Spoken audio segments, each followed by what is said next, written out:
pimpinan beserta seluruh anggota DPRD Aceh, saudara PLT Gubernur, teman-teman dari unsur Forkopimda Aceh, pimpinan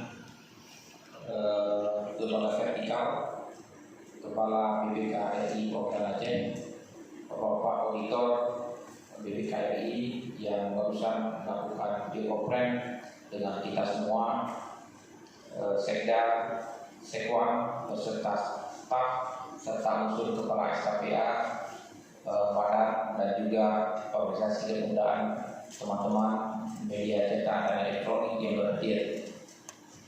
Pada kesempatan yang berbahagia ini, karena kebetulan ikut dihadiri langsung oleh saudara PLT Gubernur, saya meminta izin. Pertama, mungkin kita lupa semua tadi mengucapkan ucapan belasungkawa. Selain kita mengucapkan kepada almarhum Bapak Husni Baharito yang juga mantan Sekwan dan Sekda Aceh, kita lupa mengucapkan belasungkawa kepada salah satu anak Aceh yang merupakan pahlawan tanpa tanda jasa, Muhammad Zaki, asal Aceh Utara, yang mengabdi dan meninggal dunia di Nabire, Papua. Beliau merupakan salah satu kader terbaik Aceh yang mengabdikan diri mengajar anak-anak di pedalaman Papua, tepatnya di Nabire.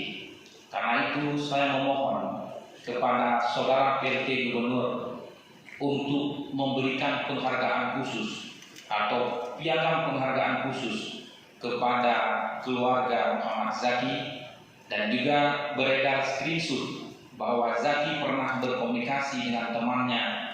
Dia menginginkan agar ibundanya yang berada di Aceh Utara, yang sekarang menumpang di rumah saudara, untuk dibangunkan rumah layak huni kepada ibundanya yang tinggal sebatang kara setelah ditinggalkan oleh orang tua laki-lakinya yang meninggal dunia.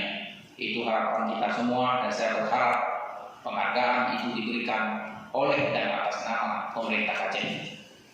Selanjutnya, Pak PLT Gubernur dan pimpinan yang terhormat, belakangan kita mendengar di berbagai media, baik itu online dan cetak serta media elektronik, PLT Gubernur menyampaikan bahwa Aceh telah berhasil mengelola Blok B di Aceh Utara setelah penantian panjang 44 tahun sejak 1976, yang akhirnya Aceh memiliki wewenang pengelolaan Blok B di Aceh Utara.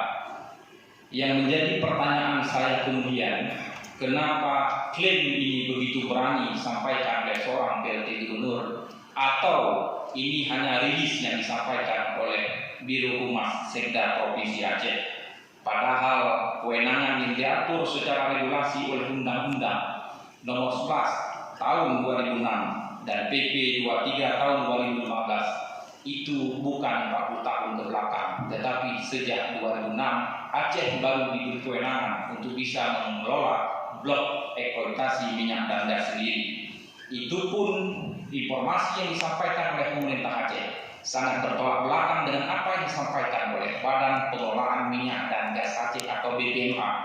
BPMA mengklaim bahwa klaim pemerintah Aceh itu hanya biasa-biasa saja. Ternyata hanya kontraknya yang berhasil, yaitu yang sebelumnya Blok B dikelola oleh ExxonMobil, kemudian pengelolaannya dilakukan oleh PT Pertamina Hulu Energi. Karena kontrak bloknya berakhir, hal sesuatu yang sangat lumrah, maka diperpanjang kontrak dengan terlebih dahulu diberikan informasi kepada perusahaan daerah, yaitu PT PEMA, sesuai dengan perjanjian pengelolaan bersama yang termaktub dalam UPA dan PP 23 tentang pengelolaan sumber daya migas. Maka badan usaha milik daerah lah yang diberitahukan pertama sekali. Artinya perusahaan PT PEMA baru diminta untuk mengajukan proposal kepada BPMA yang selanjutnya diteruskan kepada SKK Migas. Pertanyaan saya kemudian, apa sebenarnya yang paling menarik di sini sehingga klaim bahwa kita berhasil melakukan pengelolaan ini padahal baru hanya sebatas mengajukan proposal? Jangan-jangan kita terlalu bernafsu besar Pak PLT Gubernur, tetapi nafsu besar tenaga kurang seperti orang-orang yang bilang di luar sana.